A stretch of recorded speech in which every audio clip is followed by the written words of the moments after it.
Ke Jepang beli toples, nggak sengaja ketemu masa lalu. Buat siapa saja yang sedang berproses, semoga jalanmu dilancarkan selalu. Bilang amin bareng-bareng, amin. Berarti setuju nonton sampai habis ya, udah dikasih pantun soalnya. Yang belum subscribe, ku kasih waktu 5 detik deh buat subscribe.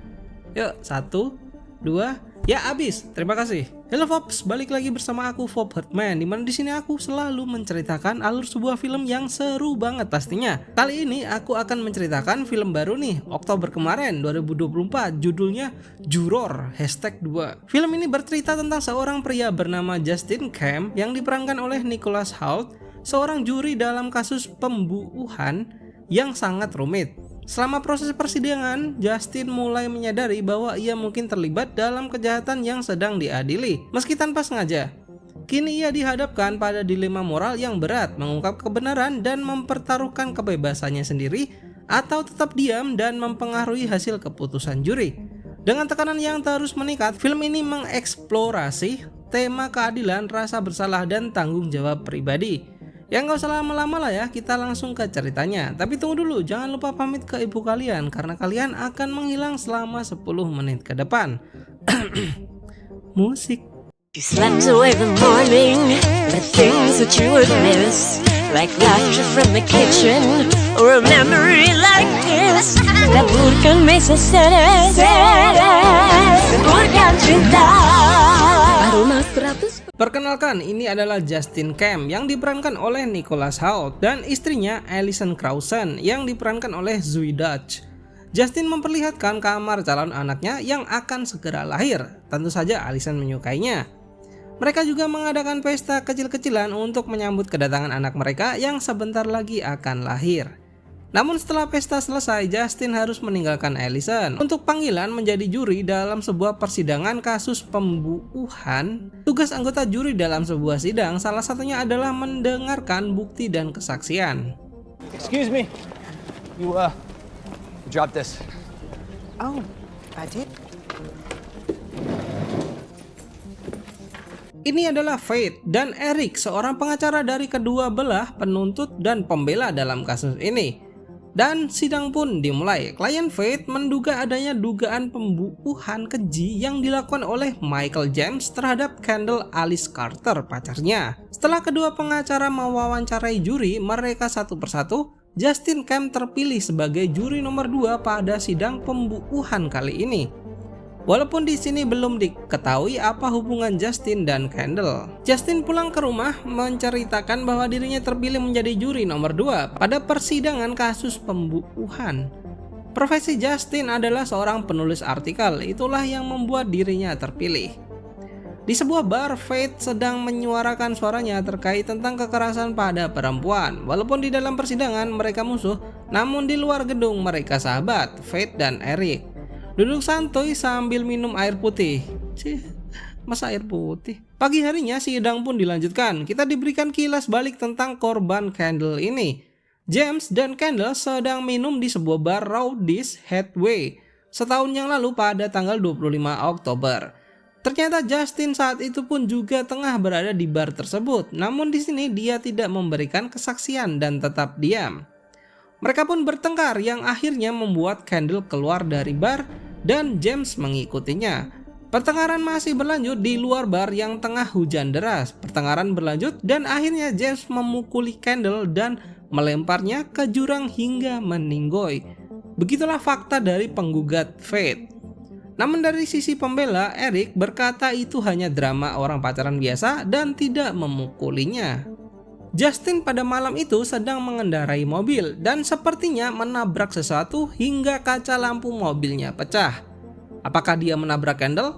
Justin menyangkal pikirannya karena mungkin dia menabrak rusa karena ada tanda rusa di situ. Perasaan cemas pun menghampiri Justin. Dia masih memikirkan apakah dia terlibat hingga di tempat kerjanya.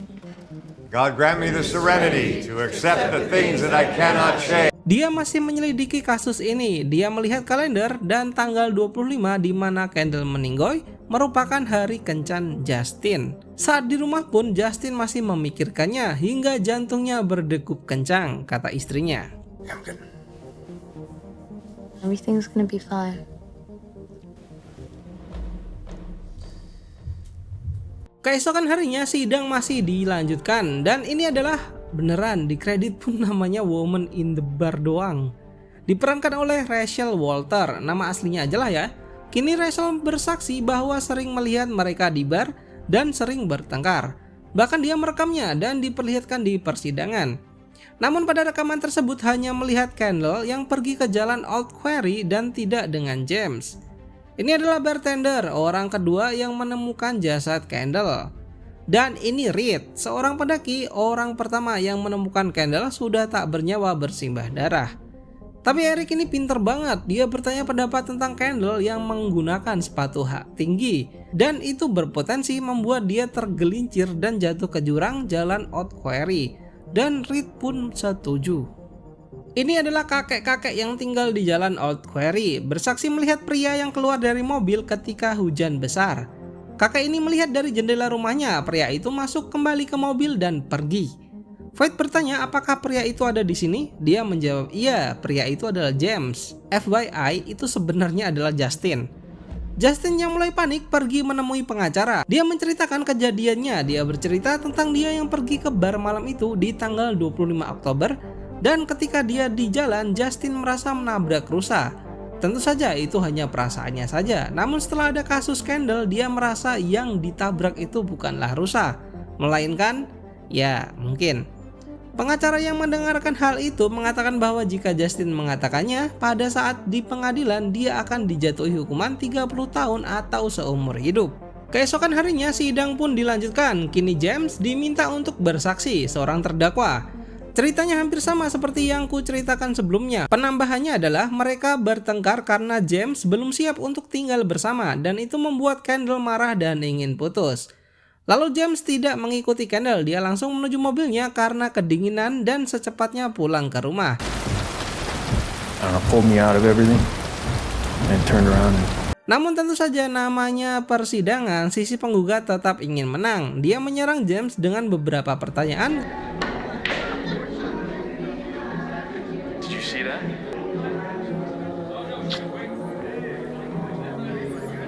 Yang menjurus kepada dia pelakunya. Kate berkata jika memang James cinta kepada Kendall, kenapa dia membiarkan Kendall pergi sendirian di tengah hujan badai yang lebat. Namun James hanya terdiam. Semua saksi telah dipanggil dan kini kita memasuki babak akhir di mana penggugat dan pembela melancarkan pidato kepada para juri yang memutuskan di mana akhir dari sidang ini yang menyatakan bahwa James bersalah atau tidak bersalah. Dan kini semua juri dikumpulkan pada satu ruangan untuk pemungutan suara. Dan ternyata 99% mereka setuju bahwa James bersalah. Namun ada satu orang yang masih ragu, ya tentu saja itu Justin. Justin tidak membela James, namun berdebat tentang pemungutan suara yang sangat cepat dan seperti tanpa pemikiran yang matang. Karena pidato Justin, akhirnya mereka dengan keberatan membahas lagi kasusnya agar memutuskan kesimpulan yang tidak salah. Walaupun telah mereka ulang dan mengumpulkan kembali fakta-fakta yang sudah ada, namun tetap saja berdebat dan muncul fakta baru. Nggak fakta juga sih.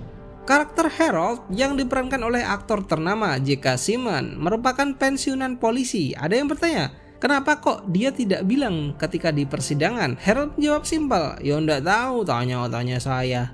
Nggak ya? Ya simpel aja karena nggak ada yang bertanya. Masuk akal sih.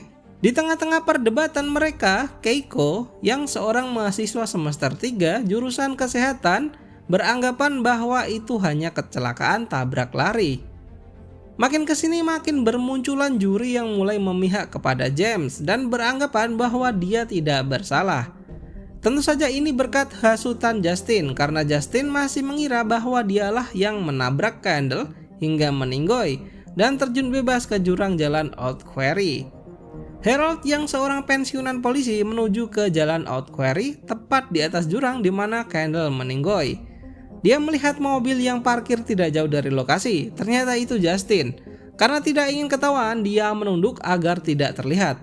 Di rumah, Justin menceritakan kepada istrinya bahwa keputusan persidangan saat ini adalah 10-2, di mana dari 2 orang yang mengatakan tidak bersalah adalah Justin dan Harold, yang seorang pensiunan polisi.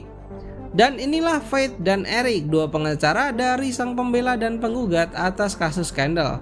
Eric senang mendengar bahwa keputusan juri diundur, menandakan bahwa kemenangan akan berpihak kepada pembela. Ini adalah malam Halloween, tentu saja Justin dan istrinya merayakannya, membagikan permen kepada anak-anak yang datang ke rumahnya.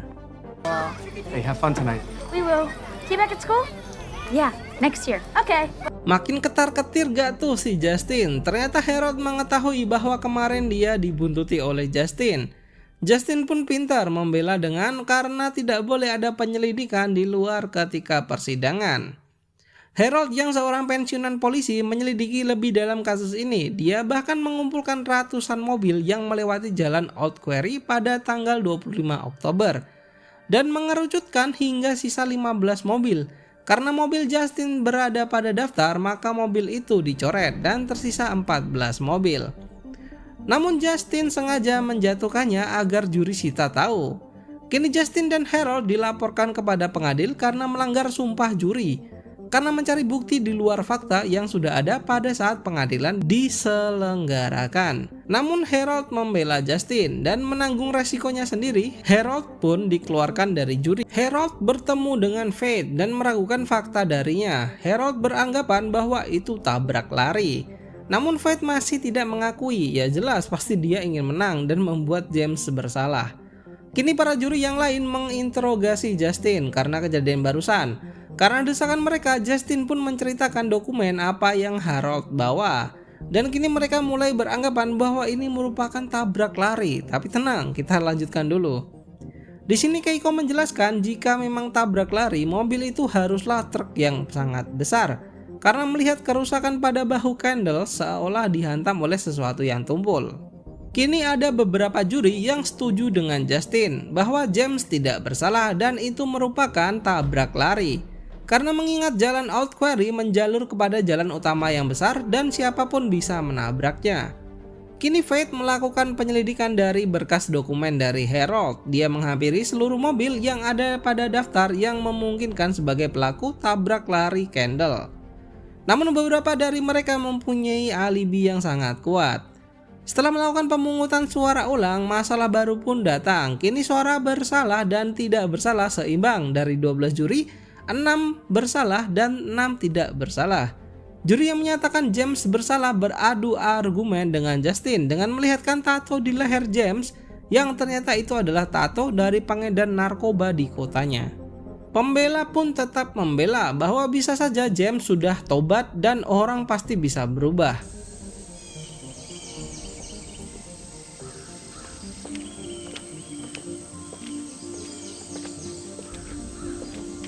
Faith menuju rumah kakek-kakek yang rumahnya tepat beberapa meter dari lokasi kejadian untuk diinterogasi lebih lanjut.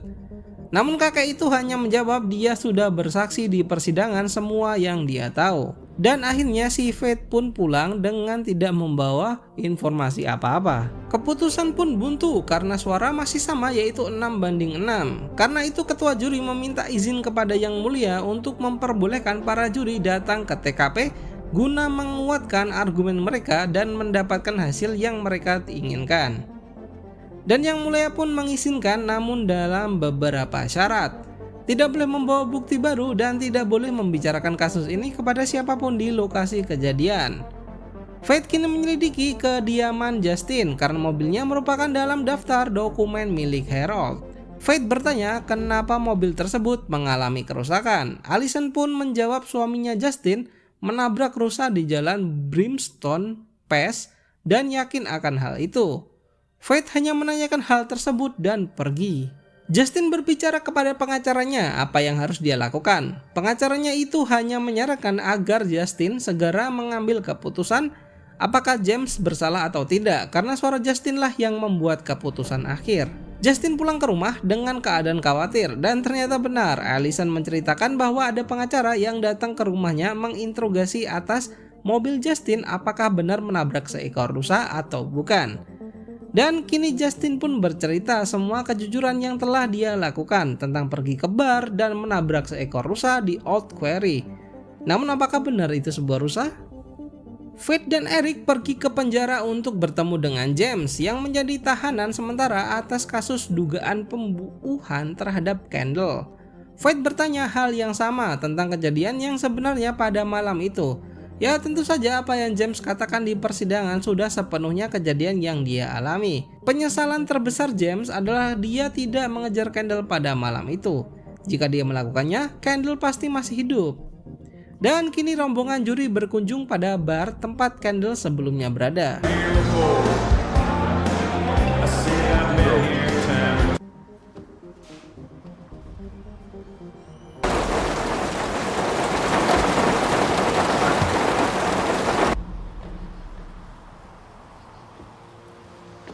Ini adalah Marcus.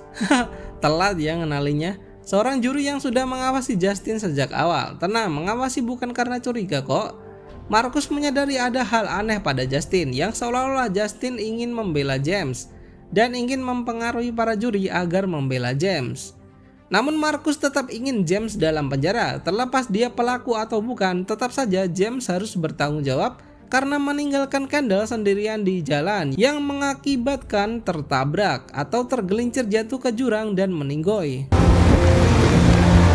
Setelah olah TKP ulang para juri, kini tibalah pemungutan suara dan keputusan juri pun sudah bulat bahwa James pun bersalah atas dugaan pembunuhan yang merenggut nyawa Kendall pada Oktober 25 di Old Quarry. Dan kini akhirnya anak Allison pun lahir, namun Justin masih terlihat tidak tenang. Dia merasa bersalah atas keputusannya kepada James.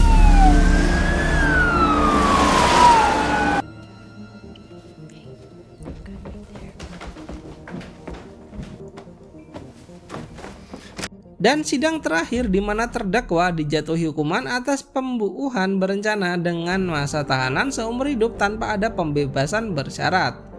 Faith yang merasa aneh terhadap Justin Google dan mencari tahu siapa suami dari Allison. Dan kagetlah dia, ternyata Allison merupakan istri dari Justin. Faith pun menghampiri Justin yang tengah duduk santuy di depan gedung. Dari gelagatnya, Faith sudah mengetahui bahwa Justinlah yang menabrak Kendall. Sedangkan Justin pun juga ragu apakah dia yang menabrak Kendall, karena pada malam itu dia tidak melihat apa-apa ketika dia merasa menabrak sesuatu. Karena merasa bersalah, Justin pergi ke makam Kendall dan memberikan bunga ke makamnya. Lalu Justin kembali ke rumah menemui istri dan anaknya yang baru lahir. Lengkaplah keluarga kecil mereka gini. Asik-asiknya bareng sama keluarga, Justin kedatangan tamu. Dan ketika pintu dibuka, ternyata itu adalah Faith. Justin bengong dan film pun selesai. Gantung sekali ya. Film ini menggambarkan bagaimana satu keputusan dapat mengubah hidup banyak orang dan bagaimana keberanian untuk mengakui kebenaran seringkali datang dengan konsekuensi yang besar. Dengan arahan Clint Eastwood yang penuh intensitas, juror #2 berhasil menyajikan drama pengadilan yang berbeda dan mendalam, emosional, dan penuh dengan pesan moral. Bagaimana menurut kalian? Apakah kalian setuju dengan pilihan Justin Camp atau mungkin kalian punya pendapat lain? Jangan lupa tuliskan pendapat kalian di kolom komentar. Kalau aku pribadi kayaknya Justin yang memang menabrak Kendall sih. Soalnya kalau memang rusa, nggak ada mayat rusa di bawah dan hanya mayat Kendall. Tapi bisa saja tergelincir juga, tapi bisa juga James pelakunya. Pokoknya tulis pendapat kalian di kolom komentar deh. Terima kasih buat kalian yang telah menonton alur cerita film ini hingga selesai. Tunggu konten selanjutnya dari channel ini. Jangan lupa bahagia, jangan lupa subscribe, dan thank you.